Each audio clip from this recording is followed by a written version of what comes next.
My dear students and all my dear viewers, you all are welcome to Mishra Sir Classes, and today our class is based on one of the most interesting story of ISC, and the name of the story is Fidge. The story Fidge is written by Satyajit Ray, and so far as this personality is concerned, actually he does not need any introduction. Actually he belonged to a Bengali family and was born on 2nd May 1921 in Kolkata, and he died in April 23, 1992 also in Kolkata. He was a very renowned, very popular Bengali motion picture director, writer and a story writer also. His main fame just rests on his recognition with Pather Panchali in 1955, in which he had given the world recognition to the Indian cinema. So many detective stories and novels has been written by him, and especially these are very much popular among the children. He has written a large number of stories centered on the thriller, horror and paranormal genres, which were published in collection of 12 stories. So far as the present story Fidge is concerned, it was originally written by him in Bengali language and it was first published in 1971. The present story what is before us is just the translation of that original manuscript, and it has been translated by Gopa Majumdar. Let us come to the point. Actually Fidge is the name of a doll. So far as the title of this is concerned, actually Fidge is the name of a doll. It is a supernatural story. You may consider it a supernatural story, and Fidge plays some supernatural role here. So what type of role is played here? Let us see in the story. The story begins in a flashback. This is not the original point of the story from where it begins. It is just the middle part. So just we are starting as it is in the form of the story. After having stared at Jayanto for a whole minute, I could not help asking him, "Are you well?" Actually from here the story begins.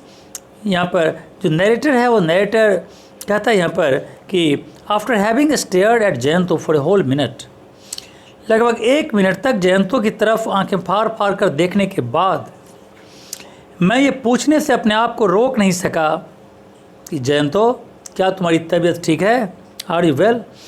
You seem to be in low spirits today, क्योंकि आज तुम्हारा जो mood है वो सही नहीं है. लो spirit का मतलब होता है downcast mood. So your spirit, your mood is not so well. So narrator wants to know whether he is physically fit or no. Jayanto quickly lost his slightly preoccupied air and gave me a boyish smile and said, Jayanto जो अपने आप को एक तरह से लगता था कि जयंतो किसी सोच में खोया हुआ है, अचानक वो मेरी आवाज़ को सुनकर एक बॉयस स्माइल देता हुआ मुझसे कहने लगा, नो, बिल्कुल नहीं. On the contrary I am feeling a lot better.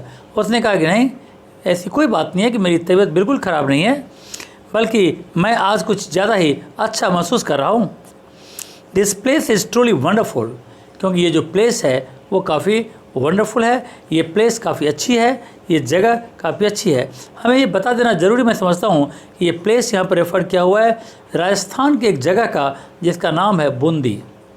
Actually narrator along with Jayanto have gone there for as a tourist. वहाँ घूमने के लिए गए हैं.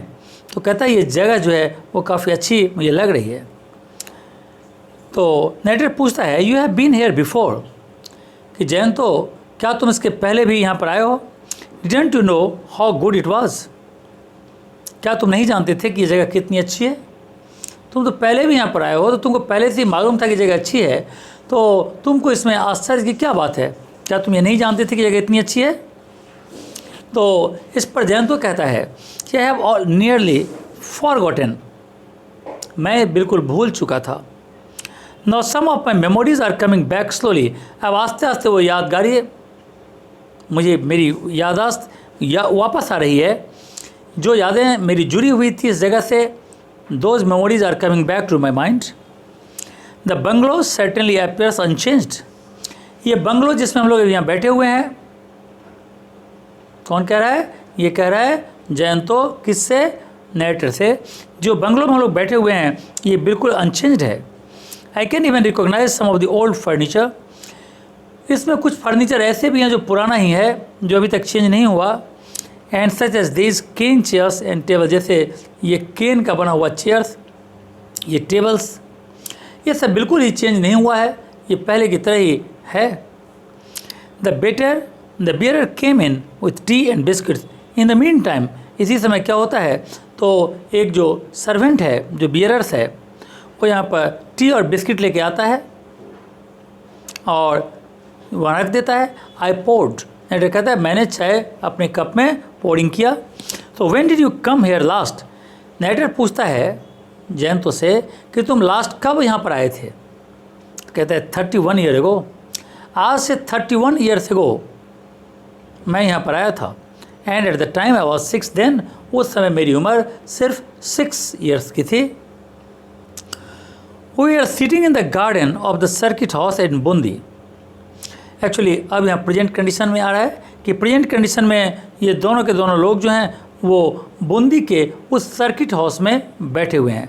सर्किट हाउस एक तरह से अंग्रेज़ों के ज़माने में एक तरह से ऐसा घर होता था जहाँ पर ब्रिटिश ऑफिसर्स लोग जब घूमने के लिए जाते थे कहीं पर, तो वो लोग इसमें ठहरते थे। आज भी सर्किट हाउस का सिस्टम यहाँ पर डिस्ट्रिक्ट हेडक्वार्टर में होता है, जहाँ पर अगर कोई लीडर वगैरह आते हैं तो वहाँ पर उसमें ठहर सकते हैं। तो बूंदी के इस सर्किट हाउस में हम लोग यहाँ पर थे, बैठे हुए थे गार्डन में। We had arrived only that morning, और हम लोग आज सुबह ही तो यहाँ पर आए हैं। Jayanto and I were old friends. अब यहाँ से एक्चुअली स्टार्टिंग है स्टोरी की। यहाँ पर नाइटर कहता है कि जयंतो और मैं दोनों बचपन के दोस्त थे।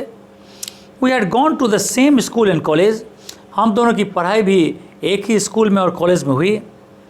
ही now work in the editorial division of a newspaper. अभी जयंतो न्यूज़पेपर के एडिटोरियल डेस्क में काम करता है और मैं एक स्कूल में पढ़ाता हूँ।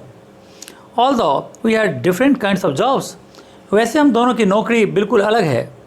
दोनों का नेचर ऑफ जॉब, वो न्यूज़पेपर में एडिटर है और मैं एक स्कूल टीचर हूँ, तो हम दोनों का जो जॉब है, नेचर ऑफ जॉब बिल्कुल अलग है।